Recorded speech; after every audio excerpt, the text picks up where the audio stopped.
오래전이죠. 중국 진나라 하면 기원전입니다. 진나라 때에 아주 힘이 센 변장자라는 사람, 사냥꾼이 있었어요. 한 마을에 호랑이가 자주 나타나서 가축을 물고 가고 사람을 죽인다 하는 소리를 듣고 변장자라는 사람을 불렀습니다. 호랑이가 이 마을에 있는데 호랑이를 좀 처치해 주시오. 해서 변장자라는 사람이 칼과 화살을 가지고 또 자기 시종 한 사람을 데리고 호랑이가 잘 나타난다는 산에 올라갔습니다. 며칠을 헤맨 끝에 호랑이가 있는 곳을 마침내 발견했습니다. 호랑이 2마리가 마을에서 가져온 소 1마리를 놓고 서로 으르렁거리면서 서로 자기가 더 많이 먹겠다고 먼저 먹겠다고 으르렁거렸습니다. 변장자가 이때를 놓치면 안 되겠다 싶어서 화살을 하나 딱 빼서 겨누려고 하는데 옆에 있던 시종이 변장자님 잠깐만 기다리시죠. 아니 왜 지금 2마리가 있는데 쏴서 죽여야지. 아니요, 가만히 계시면 호랑이 2마리는 틀림없이 소 1마리를 두고 서로 먹겠다고, 더 많이 먹겠다고 싸울 겁니다. 그러면 둘 중에 1마리는 죽을 거고 다른 1마리는 심하게 부상을 입을 것이 틀림없습니다. 그러면 부상 입은 호랑이 1마리만 그때 쏴 죽이면 도망도 못 가고 쉽게 죽일 수 있을 겁니다. 변장자가 그 시종의 말을 듣고 옳다거니 해서 조금 기다렸더니 아니나 다를까 호랑이 2마리가 1마리 소를 두고 서로 싸우다가 한 호랑이가 죽고 말았죠. 다른 1마리는 괴 여기 입이나 그 다음에 다리에 상처를 입고 기진맥진해서 있는 걸 변장자가 화살을 겨내면서 그의 심장을 쐈습니다. 그걸 일거양득, 일거 한 번을 들어서 들거자거든요. 양득 2개를 얻었다. 그래서 그 말이 나왔어요. 화살 1개를 들어서 쐈어 결국 2마리를 잡았다. 비슷한 말이 있죠. 돌 하나 가지고 새 2마리를 잡았다는 뜻의 일석이조라는 말도 있습니다. 돌 하나 가지고 새 2마리를 잡는다. 일거양득 혹은 일석이조, 신나는 일이죠. 하나 던져서 하나만 얻어도 굉장히 괜찮은 건데 하나 던져서 2개를 얻었다. 이건 엄청난 보너스죠. 근데 오늘 이사야서 55장 이미성 권사님 읽어주신 1절에서 3절 말씀에서는 하나님이 우리에게 일거양득이 아니라 일거삼득, 일석이조가 아니라 일석삼조의 초대장을 우리에게 보내셨습니다. 하나님께서 우리에게 너희가 이렇게 하면 한꺼번에 3가지를 얻어, 이러시면서 우리를 초대해 주셨어요. 그 초대의 말씀이 55장 1절의 말씀이에요. 너희 목마른 자들아 물러나오라. 목마른 자라는 건 운동을 많이 해서 갈증이 난다는 게 아니라 삶에서 너무 지쳐서 허기져서 그래서 물이 필요한 사람, 양식이 필요한 사람, 그런 사람들은 다 나한테로 와라.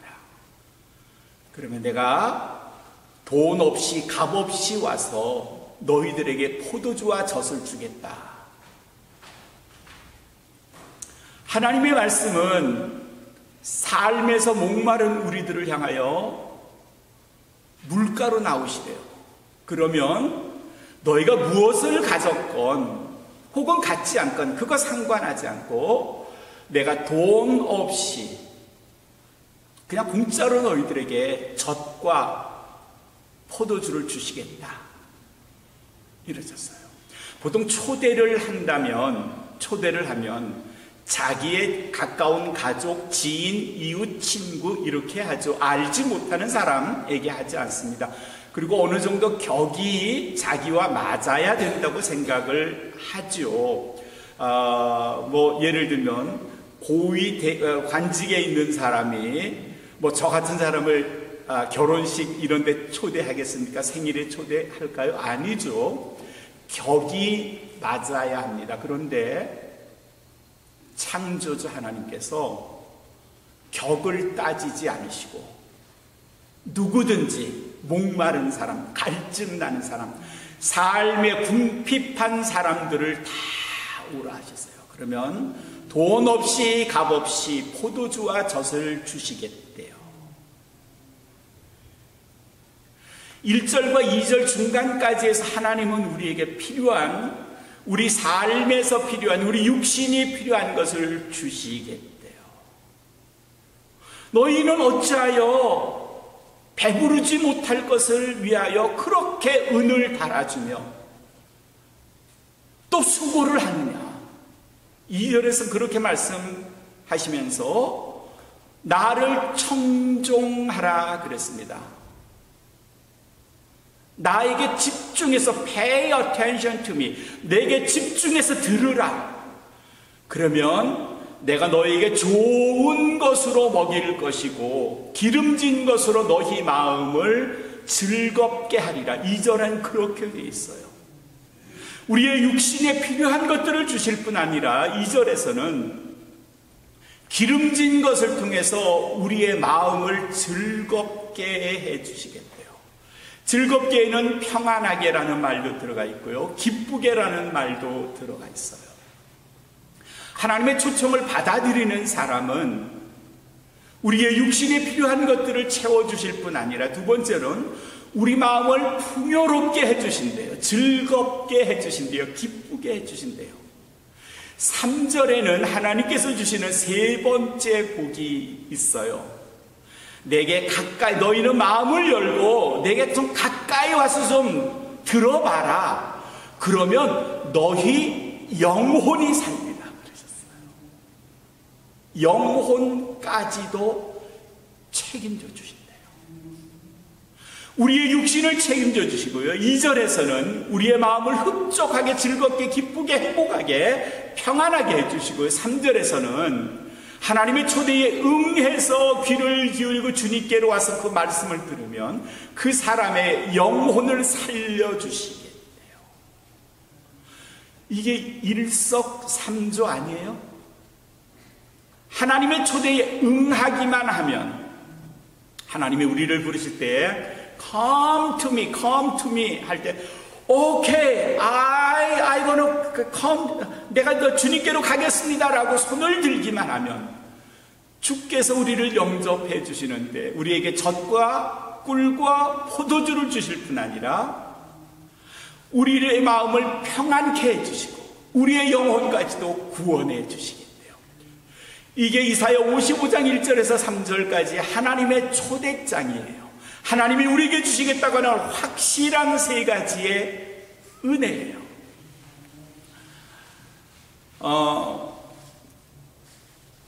열왕기상 17장에는 엘리야라는 선지자의 이야기가 나와요. 하나님께서 엘리야를 부르셨어요. 야, 너 사렙다라는 곳에 가라 그랬어요. 그래서 엘리야가 사렙다를 갔죠. 근데 그 지역이 전부 다 지금 drought, 흉년이에요. 가뭄이에요. 그래서 먹을 게 없어요.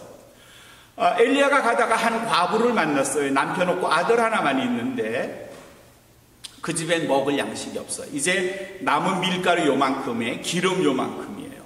그걸 가지고 기름과 밀가루를 가지고 떡을 해서 양식을 해서 아들과 함께 나눠 먹고 이제는 더 이상 양식이 없으니까 죽을 날을 기다려야 되겠다 생각한 그 사렙다 과부 집에 엘리야가 갔어요. 야, 배고프다, 좀 먹을 거 없냐? 그랬더니 그 집 과부가 그런 이야기를 했어요. 아, 죄송합니다. 이제 우리 아들과 제가 먹을 단 한 끼의 양식만이 남아있네요. 죄송해요. 그거 가지고 떡을 만들어서 나한테 가져와라. 그래서 사렙다 과부가 그래, 뭐 한 끼 먹고 주거나 안 먹고 주거나 엘리야님께 이 선지자를 잘 대접해야 되겠다 생각해서 그 남은 기름 밀가루 가지고 떡을 만들어서 엘리야에게 줬어요. 엘리야가 그걸 먹고 사렙다 과부에게 말했죠. 다시 비가 올 때까지, 다시 농작물을 거두어서 너희 집이 더 많은 밀가루, 더 많은 기름이 채워질 때까지 이 집의 기름과 밀가루가 앞으로 떨어지지 않을 거야. 놀래서 사렙다가 부엌을 가봤죠. 그랬더니 남은 밀가루 톡톡 털어서 빵을 구웠고 떡을 만드는데 어느새 가득했고요. 한 방울도 남지 않았던 기름, 통에 기름이 가득했다. 하나님의 말씀, 하나님의 사자 엘리야의 말을 그대로 순종했더니 그 집에 육신이 먹을 것들이 풍족하게 됐다는 말이죠. 우리가 잘 아는 복음서마다 나오는 오병이어의 기적이 있어요. 마태복음에도 14장에 그 말씀이 기록되어 있죠.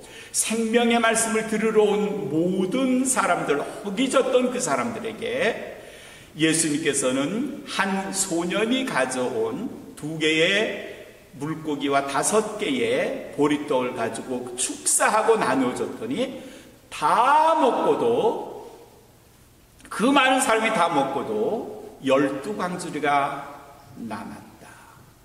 삶을 넉넉하게 채워주시는 하나님, 저희들의 인생, 제 인생도 아마 여러분의 인생도 하나님의 은혜로 지금까지 살아왔음을 인정하고 고백하지 않을 수 없지 않을까요? 저희는 적어도 그렇습니다. 하나님께서 그때마다 도와주시고 채워주시는 그 은혜가 있었기에 지금까지 우리가 하나님의 은혜를 누리고 사는 거죠. 두 번째로 마음의 흡족함을 얻는 일들도 많았습니다. 엘리야 얘기를 조금 더 할까요? 열왕기상 19장에 가면 엘리야가 지쳐 쓰러진 모습이 나옵니다. 엘리야가요, 우상을 섬기는 아합이라는 아주 극악한 왕, 그의 아내 이세벨, 그들이 섬겼던 우상과 우상의 제사장들과 엘리야가 싸웠어요. 영적 전투를 갈멜살에서 했는데 하나님이 엘리야 편이 되셨기 때문에 엘리야가 일방적으로 이겼어요. 그래서 우상을 섬기던 제사장들을 다 죽였고요. 그러면 엘리야 생각에, 야, 나는 이제 개선 장군이다, 이쯤 돼야 되는데 아합 왕과 이세벨 여왕이 엘리야를 찾아서 잡아 죽이라고 명령을 내린 겁니다. 졸지간에 승리에 도취했던 엘리야가 도망자가 되어 했어요. 군인들은 자기를 잡으려고 수색하는데 엘리야는 줄다름을 쳐서 도망해야 했습니다. 겨우 목숨을 건졌고요. 광야에 갔더니 로뎀나무라고 하는 작은 나무가 있었고 그 밑에 그늘이 있었어요. 거기에 로뎀나무를 기대고 누워서 지쳐 있으면서 하나님께 이렇게 기도합니다. 하나님, 차라리 절 죽여주시죠. 내가 뭘 잘못했어요? 하나님 하라는 대로 다 했잖아요. 갈멜산에서 이겼고요. 거기 제사장들 다 죽였고요. 그쯤 하면 되는데 왜 지금까지 나를 이렇게 힘들게 하십니까? 차라리 날 죽여주십시오. 이런 엘리야에게 하나님이 하늘에서 하늘 양식, 하늘의 물과 하늘의 떡을 내리셔서 엘리야에게 먹이셨더니 엘리야가 그것으로 힘을 얻고 40일을 걸어서 하나님의 산 신의 산까지 갔다는 기록이 열왕기상 19장에 있죠. 지쳐 쓰러져 있는 마음의 평화가 없고 걱정과 불평이 가득한 엘리야에게 하나님이 하늘의 양식을 먹이심으로 그를 강건케 하신 거죠. 어렵고 힘들 때 마음이 불안할 때 뭔가 근심 걱정이 나를 짓누를 때 조용히 주의 이름을 불러보세요. 주님, 그 정적 속에 찾아오시는 그리스도, 하나님의 음성, 그게 우리의 마음을 평안케 하시고요. 2절 말씀대로 하면요, 우리 기름진 것을 먹이심으로 우리의 마음을 즐겁게 하신대요. 해피하게 만드신대요. 그런 하나님의 은혜, 그 은혜를 누리시기를 주님의 이름으로 축원합니다. 하나님께서 그뿐만 아니라 우리의 영혼을 살리시기까지 하신대요. 배우지 못했던, 좀 심하게 말하면 백놈이라고 말하는 베드로, 안드레, 야고보, 요한, 다 뱃사람들이에요. 가방끈 짧아요. 아는 것 별로 없고요. 그저 할 수 있는 것이라고는 갈릴리 바다에 밤에 나가서 고기 잡고 새벽에 돌아와서 그걸 팔아 사는 게 그들의 인생이었는데, 그들이 예수님을 만났어요. 그리고 그들의 영혼이 그리스도로 인해서 구원함을 받았어요.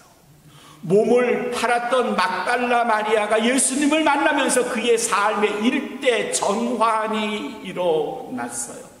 사람에게 매달려서 살 수밖에 없었던 하루살이 인생의 주인공 막달라 마리아가 그리스도를 만나서 눈물을 흘리면서 그의 인생이 완전히 바뀌었어요.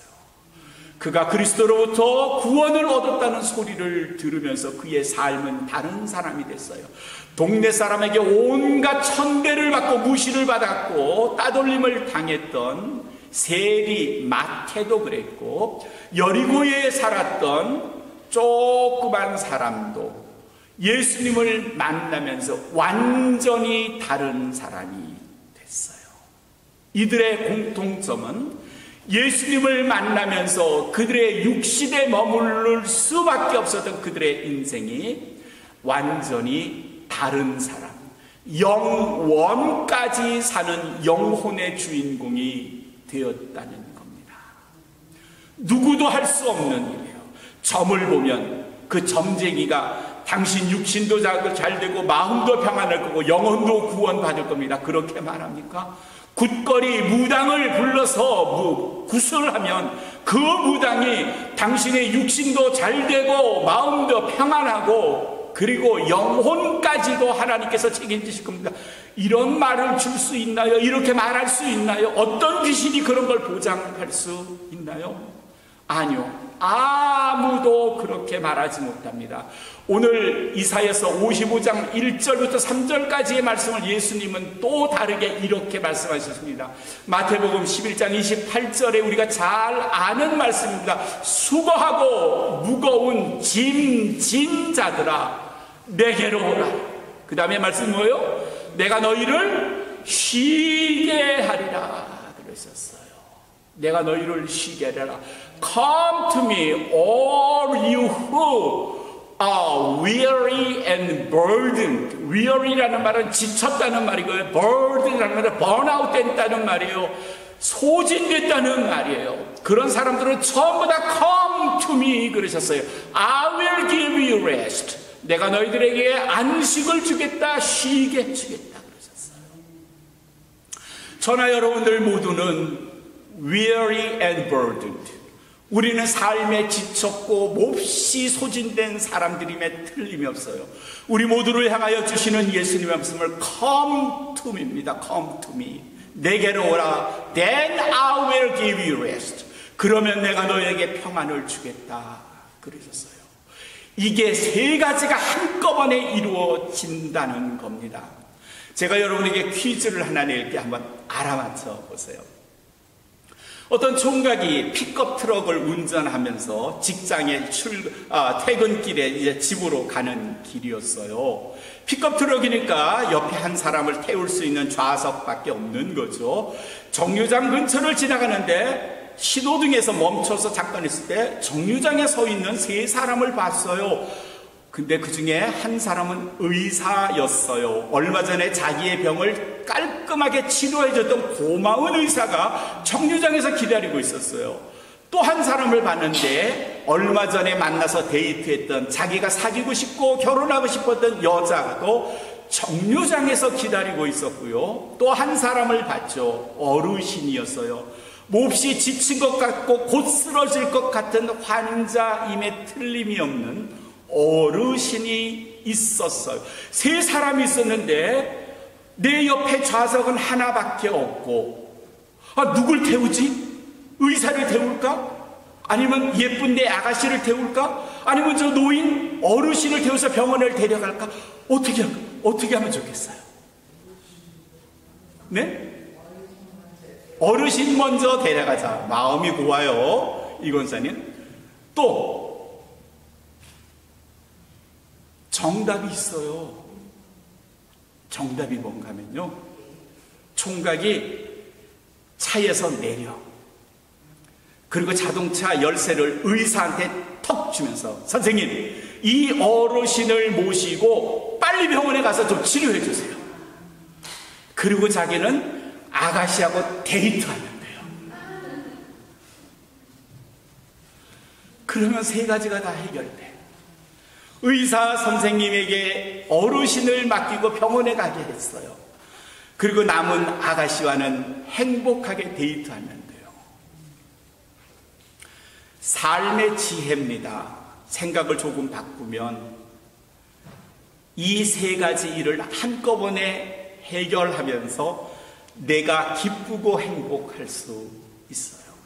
지치고 힘들고 소진된 이 인생에서 생각을 조금 바꾸면 이 세 가지가 한꺼번에 해결돼요. 마태복음 11장 28절에 예수님의 말씀이나 오늘 이사야서 55장 1절부터 3절까지 하나님의 초청이나 내게 오기만 하면 너희는 한 가지씩 해결하려 하지, 돈도 열심히 벌고 영양제도 많이 먹고 의사도 자주 만나서 건강하고 그리고 걱정되는 내 영혼에 대해서도 관심을 갖지 않니? 내가 그거 세 가지 한꺼번에 해결해 줄게. 그러면서 하나님께서 우리를 부르시는 음성, Come to me입니다. I will invite you to my table. 예, 하나님께서 당신의 테이블로 우리를 초청해 주시는 겁니다. 사랑하는 성도 여러분, 오늘의 이 초청이 우리 같은 사람, 저 같은 사람, 여러분 같은 사람에게도 해당된다는 거 기억하셔서 이 초청이 뭐예요? 주님, I'm here. 내가 여기에 있습니다. 제가 주의 초청에 응하겠습니다. 우리의 삶을 만족해 하시고 우리의 마음을 즐겁게 하시고 우리의 영혼이 구원받게 해 주옵소서. 이렇게 기도하시면서 손을 드시는 우리 온 마음의 모든 성도가 되시기를 주님의 이름으로 축원합니다. 아멘.